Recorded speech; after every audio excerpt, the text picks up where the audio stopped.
It's now time to review headlines of today's newspapers, and Femi Akinsanya does the honors this morning. Amora, thank you. I thank you very much.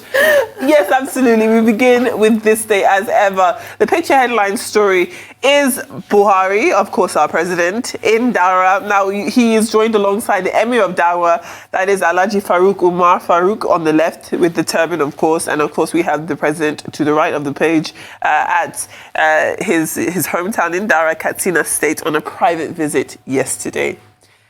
Again, would be nice had he kept his word to address the House of Representatives, I think it was, on the state of security. We will continue following what happens there. Well, the presidency has deplored breakup threats and says Buhari will not succumb to pressure.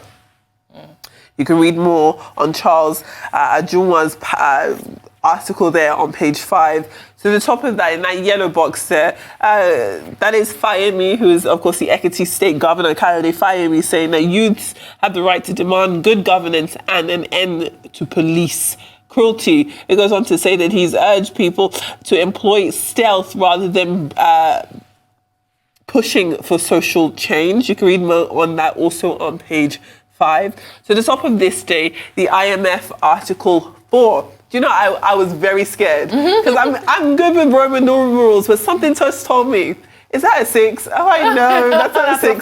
That's a 4. That's a 4. So Nigeria's outlook is looking challenging and Forex reforms are needed. There is talk about real gross domestic product contracting and inflation increasing, and external vulnerabilities remain large. You can read more on the state of Nigeria's economy also on page 5. Just below that, a court has declared banks' stamp duty charges illegal, to the jubilation of many people. Good news. I know. Gosh, feels good to hear. And to the very bottom of the page, the ICC prosecutor is seeking a probe of the military and Boko Haram. And I do think it will be welcomed to see if we have, for lack of a better term, health checks to find out what is going on in terms of the military and how they are able to continue working and address issues of low morale, address issues of being ill-equipped to be in the field with insurgents who somehow continue to raise the funds to strengthen their artilleries and their arsenals, which they continue to use to harm the people. That's the state. Okay, and I have with me the Saturday Independent. That's next. Saturday Independent's busy front page this morning. But the boldest headline there, why Buhari retains Buratai as army chief despite wide criticism. That'll make a good read. And stakeholders clamor for end to decaying health system. Yes. More than 5,000 patients travel overseas for treatment per month, says this report, which you could find on page 13. Government not bothered about exodus of medical professionals. That's according to a medical professional. We talk about medical tourism all the time. Indeed. Some government top school office holders in Africa, including presidents, have been accused, of benefiting from medical tourism by not taking care of their own local health system. And I dare say that President Muhammad Buhari also makes that list when you look at it. But moving on to other stories on the front page of the Saturday Independent, Sanwo-Olu goes into self-isolation. That's on page 5. My family committed class suicide by aligning with the masses, says Sheun Kuti. Find out why he's saying that on page 16. This one says, poverty led me into exhuming skulls, bones from burial ground. That's a sawmiller. Page 22. And I think this final one, let's put that above the nameplate. It says, I won't succumb to threats, nor take decision out of fear. President Buhari. Who's threatening you, sir? Who's threatening you? They sent you an invitation which you accepted. I hope he may not be referring to that, but sir, who's threatening you? The president. It was an invite. Last we checked, not a threat. Not a threat. Let's not do that. Well, moving on to the Daily Trust on Saturday, the Dambata tragedy, how our friends died on Kaduna-Abuja Road. That is a quote from the survivor and a profile on his experience with this, of course, aforementioned tragedy. He says that they were not attacked by kidnappers, and he said that he lost. Another person says that he lost 2 sons. That is definitely a tragic situation there.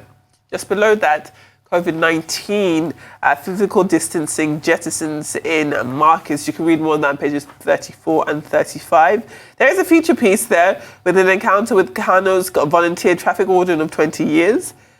Moving on, bandit attacks turn northwest as villages turn into ghost towns. Now, this is exactly what we've been talking about. The fact that for years we've been talking about northeastern Nigeria, the proximities to different border countries there, that those borders being porous, that exacerbating an already sticky situation in terms of Nigeria's insecurity. But for years, it did seem as though we left that conversation here, but especially when you're away from that hub, most especially if you're in the south of Nigeria, it does feel very distant. But where we're hearing, I wouldn't say that this is the first instance, of course not, of attacks moving more northwest, but it is significant. And it just shows that even if it's out of mind, it's not stopping what's happening on the ground. You know, people say that you can ignore things all you want, you can procrastinate, but you cannot ignore the consequences of you ignoring something. So this is just another example of that, where you're hearing that towns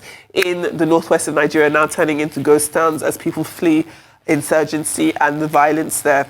We need to stop living in bubbles just because we're not in the northeast. This is it. Even in the south here, sometimes we have attacks of bandits in farms, rape cases.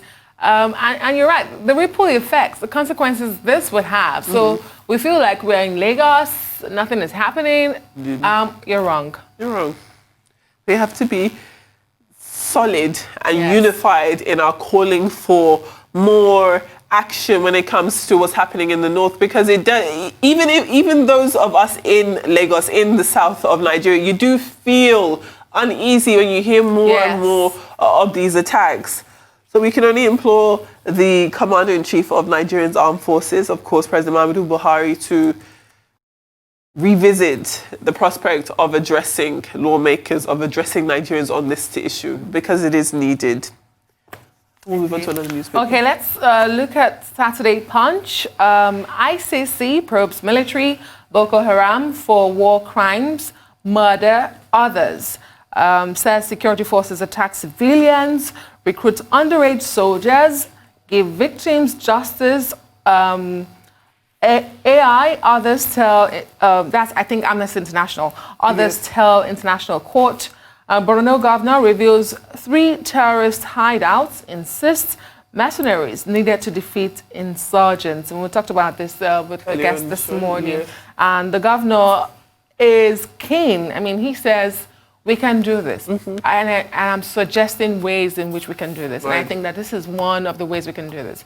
And I think fairly, I mean, we should consider it. It's been done before. It's been done globally. It's not new. Something that is being done. So perhaps that's another option we should explore. Indeed. And it does, I mean, I wouldn't say it works every single time, but it obviously does serve a purpose. And where we have a situation like this in Nigeria where we need as much support as we can, I can't imagine a state where, the conversation on mercenaries would be just an open and closed no. There's definitely pros to this, but as ever, we can only wait and see. We're just journalists. Yes. Okay, and that's about it. Yes. Femi Thank you. Well, that does bring us to the end of the morning show today. Thank you very much for watching. I'm Adefemi Akinsanya. And I'm Adesola Moran from our entire team here in Lagos, Nigeria. Enjoy the rest of your morning and, of course,